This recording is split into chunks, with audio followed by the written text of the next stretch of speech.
រដ្ឋាភិបាលឥណ្ឌាបានរិះគន់ប្រទេសថៃចំនឹងដោយបើកចំហចំពោះការបំផ្លាញរូបសំណាកព្រះវិស្ណុដែលអាជ្ញាធរកម្ពុជានិយាយថាស្ថិតនៅក្នុងតំបន់អានសេះខេត្តព្រះវិហារដែលជាទឹកដីរបស់កម្ពុជារូបសំណាកព្រះវិស្ណុនេះត្រូវបានសាងសង់ឡើងនៅឆ្នាំ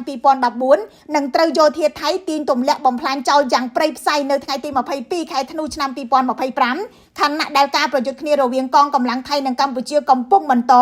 ដែលកម្ពុជាហៅថាជាទង្វើឈ្លានពាននៅក្នុងសេចក្តីថ្លែងការណ៍ដែលបានចេញផ្សាយនៅថ្ងៃទី24ខែធ្នូលោក Radhia Jaiswal អ្នកនាំពាក្យក្រសួងការបរទេសឥណ្ឌាបាននិយាយថាព្រះហិណ្ឌូនិងព្រះពុទ្ធសាសនាត្រូវបានគោរពយ៉ាងទូលំទូលាយនៅទូទាំងតំបន់អាស៊ីដែលជាផ្នែកមួយនៃបេតិកភណ្ឌអរិយធម៌រួមគ្នាលោកសង្កត់ធ្ងន់ថាទង្វើបែបនេះធ្វើឲ្យប៉ះពាល់ធ្ងន់ធ្ងរទៅដល់អារម្មណ៍របស់អ្នកប្រតិបត្តិជុំវិញពិភពលោកហើយមិនគួរកើតឡើងទេទោះក្រោមរូបភាពណាក៏ដោយ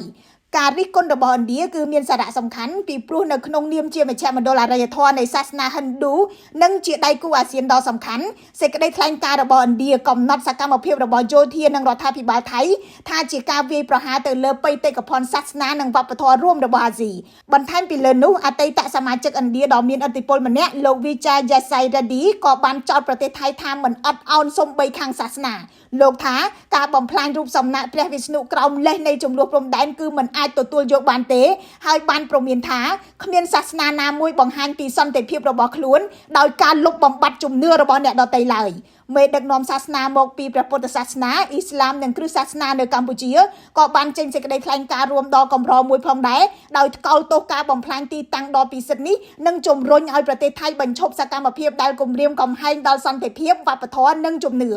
ឆ្លើយតបនឹងការរិះគន់ជាអន្តរជាតិនេះនាយករដ្ឋមន្ត្រីថៃចាំផ្ទះលោកអនុទាននិយាយថារូបសំណាកដែលត្រូវបានបំផ្លាញមិនអាចប្រៀបធៀបជាមួយនឹងអវយវៈរបស់ទាហានថៃដែលបានបាត់បង់នោះទេហើយវាក៏មិនអាចប្រៀបធៀបជាមួយនឹងទង្វើប្រមាថបានដែរខណៈដែលយោធាថៃបន្តបាញ់ផ្លោងចូលទឹកដីកម្ពុជាខ្ញុំរស់សុធាពី News Today NTTV One refreshing destination. Gansberg Water.